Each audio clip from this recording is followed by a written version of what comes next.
Writing your business plan.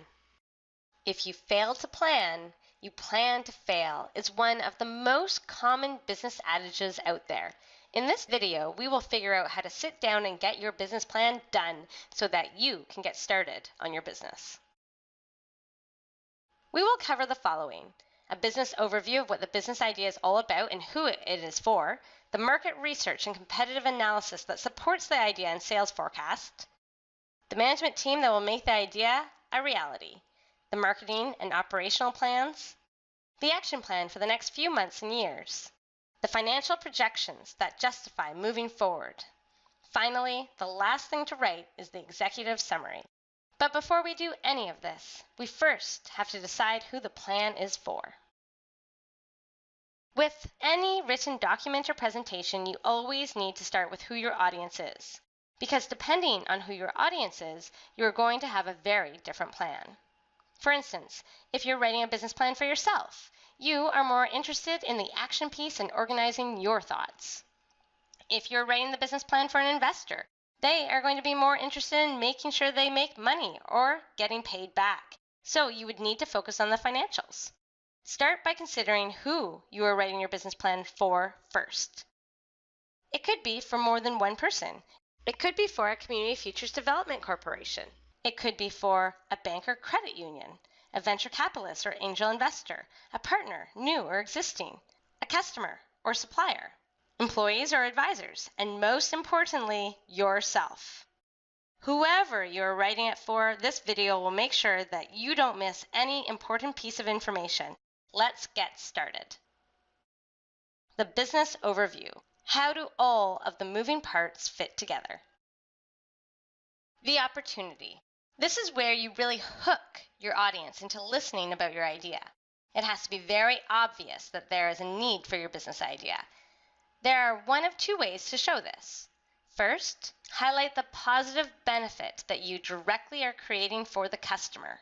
Or secondarily, focus on the challenge or pain that you directly help your customer avoid or overcome. People buy to have a positive impact or avoid a negative one. So make it obvious how you are doing this here. Now that you have shown that there's a genuine need out there, how are you going to fix it? Here is where you explain your solution and your big idea. How does it work on a very high level? Remember, this is about persuading the audience or reader that your idea to fix the problem is the best. Things to talk about here are: what will fix the pain that was identified? What is your business's mission? Why are you in business? What is the purpose that your business is trying to achieve each day? Target market. You have shown there's an opportunity out there and you have the great idea to fill that opportunity. Now you have to figure out your target market. Who is your customer? Who are you selling to? Describe your perfect customer here. Is your target market big enough? Will they pay an appropriate price? Do you have more than one? If so, which is the best to go after and why? Do you have to adjust your product or service to better meet the specific target market? How? Your idea could be part of why you are going to be a great business, but that isn't sustainable alone. You need some advantages that are going to help you stay unique. It could be that you are the quickest to market. You have innovative product development. You are the most creative. You have a great brand. Or you focus on continuous improvement. It could be you're extremely cost effective. You have on-time service. You're simply the closest location. You have the fastest service. Your product is easier to use. Your products are higher quality. Your staff is more experienced. Your employees are customer-centric with great after-sales service. Choose 1, 2, or 3 of these, but never more, as it becomes difficult to keep everything better than the competition and you could lose focus. How will you keep this competitive advantage? Having an advantage is one thing, but you need to keep reinventing yourself and improving to stay ahead of the competition. Do you actively listen to your customers? Do you focus on research and development? Do your employees feel comfortable about making suggestions? Do you spend time on strategic planning?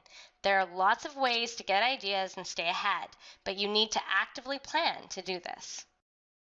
Visions are important for your business plan's audience. You need a direction and motivation. Where do you see your company in 3 to 5 years' time? What is your ultimate goal? Do you have an exit strategy? What is it?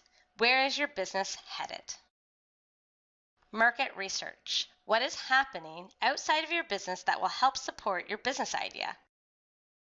List the top 5 to 10 trends that will directly affect your business. What is happening in the industry? Is it growing, shrinking, changing in new and unexpected ways? What is changing with your customer base? Is it growing, shrinking, demanding new things? Are there any government, technology, or economic changes that will impact your product or service? Don't underestimate the impact that technology will continue to have. Next, list the top 5 competitors that you have. What are they doing? How does this impact you? Do you need to adapt? Everyone has competition, even if they are a substitute, indirect competitor, or even fighting for a share of the customer's wallet. They do exist. Don't avoid your competitors. Face them head on and plan for them strategically. Sales projections. What are your sales projections? Why are these reasonable? And how are you going to make sure that you make these targets? Where do you start here? How many sales will you make per year?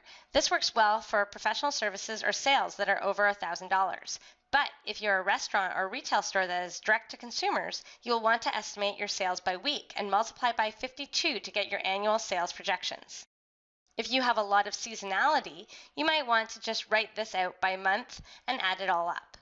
Most small businesses overestimate their sales projections. A good rule of thumb in your first year of business is to take what you hope for and estimate 25% to 50% of that amount as a realistic sales projection. Management team. Your business idea could be fantastic, but you also have to prove why you are the best person to make it fly. This is your chance. Founders or owners, what skills and experience do you bring?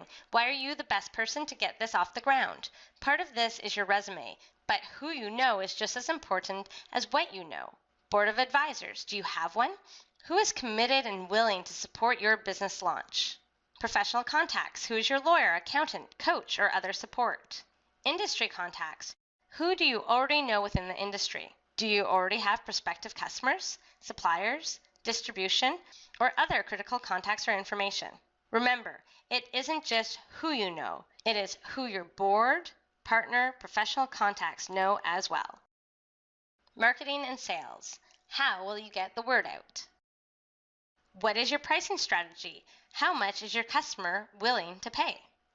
Where can your products or services be purchased? How available are you, and how much geographical area do you cover? How are you going to get in front of your customers? You could hire a salesperson, send direct emails, hand out flyers, attend trade shows or networking events, or have a website. There are hundreds of options out there. How much are you going to spend to do this? This will have a huge impact on what marketing tools you are able to use. What is the plan of attack to do this? How will you do this? You need to spell out what you're going to do and how you're going to do it. It should make sense. You don't want to launch Facebook just for the sake of saying you have Facebook. Choose your marketing tools carefully. Make sure that you have a feasible marketing plan that matches your sales projections. That means that you need to have a lot more marketing tools and time invested in marketing if your sales projections are doubled. Operational plan. How will this work? How it works. This is where you can speak about process, how you deliver, and any intellectual property you might have. How will it be tracked? You need to track to make sure that things are getting done. You also need to speak about your staffing and who you plan to hire. When will you hire them? How much will they earn? What will they be responsible for? The more details, the better before you hire. Action planning.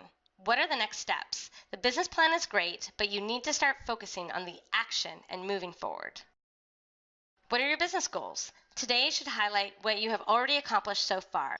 This shows that you are capable of execution. Short term is what you expect to accomplish in the next few months. This could be motivating for you and your team. Long term should tie into the vision and outline some of the steps that you hope to take to get there. All of this shows your momentum and that you are moving forward. This is a very important piece of your business plan. Financial projections. Do the numbers add up? Is it financially viable and long-term sustainable?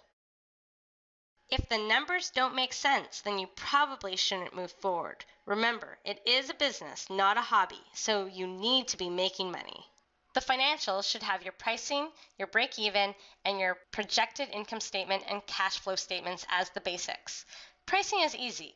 What are you going to charge for your product or service? Break-even is the amount of sales you need to make in order to pay off the cost of being in business.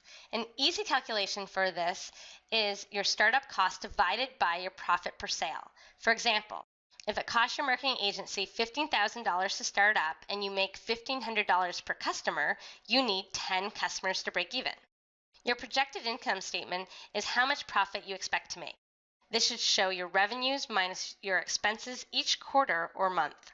Your projected cash flow statement is how much money you expect to have in your bank each month. That is basically your starting balance minus any large purchases or losses, and then adding any investments or net profit each time window that you are using, either quarterly or monthly. Depending on your audience, you will need more or less financial data, but this is the basic information that you should have. The last thing to write is the executive summary, which entices the audience to read the rest of the plan. Although written last, this will be the first thing your audience sees. You have to convince the reader to keep reading. It should have one line about each topic that we have covered in this video and should be a maximum of 3 pages. If you spend any extra time anywhere, it should be on the opportunity and the solution at the very beginning. You need to prove without a doubt that there is a genuine need for what you are proposing. Writing your business plan.